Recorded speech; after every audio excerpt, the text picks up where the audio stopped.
Welcome to the third DBT module, Emotion Regulation. First, we'll go over some important concepts that we're going to be using throughout the whole module.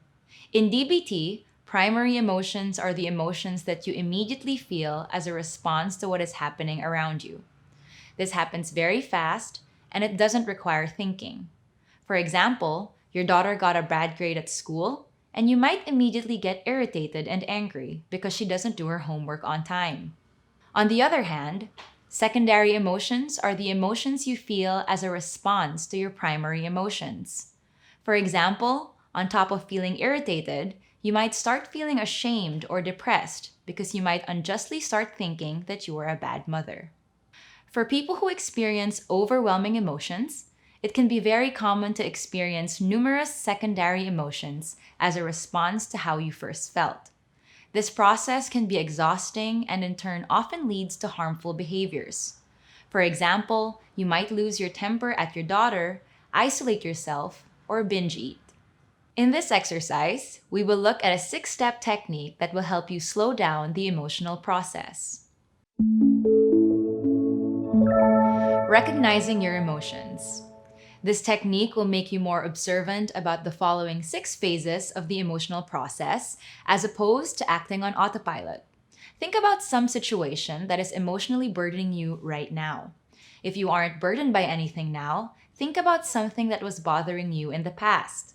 Print out the worksheet provided and write down the answers from each step.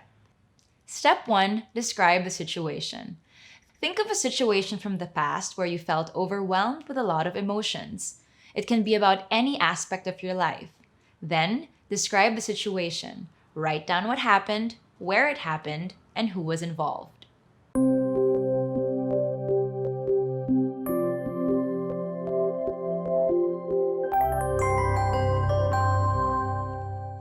Step 2. What caused the situation? Write down your thought process about what you think caused the situation. This is important because the way you explain the situation to yourself will shape the context and your emotions about the situation. Try to be as honest as possible. What do you think caused the main aspects of the situation?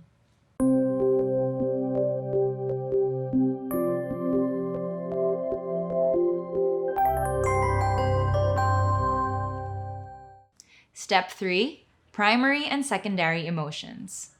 How did you feel as a result of the situation? Try to remember what your emotions were. What did you first feel? Did you feel any other emotions as a response to the first one?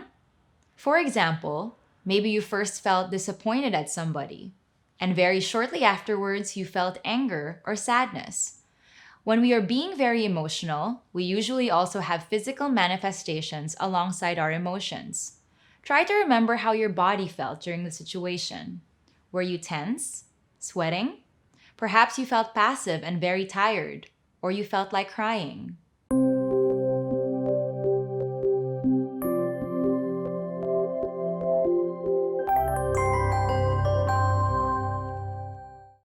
Step 4. Identify your urges. What did you feel like doing as a result of your emotions? What was your first urge? Try to remember what action you wanted to take. This doesn't have to be what you actually did.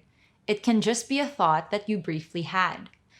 This is an important step because it will help you recognize your behavioral urges next time you are overwhelmed with emotions. Recognizing your urges can help you not to automatically act on them.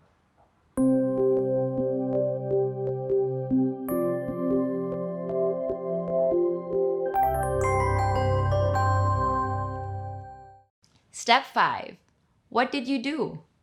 Think about what you actually did. What action did you take as a result of your emotions? Perhaps you had an argument with somebody because you felt really hurt or angry.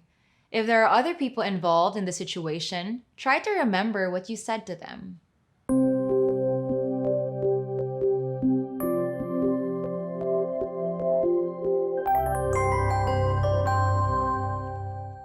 Step 6. Outcome.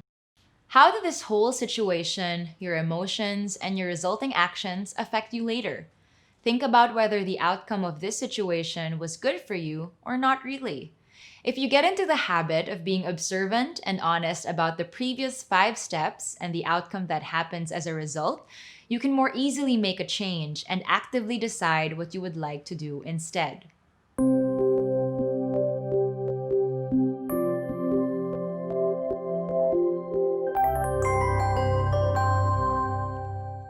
How do you feel after the exercise?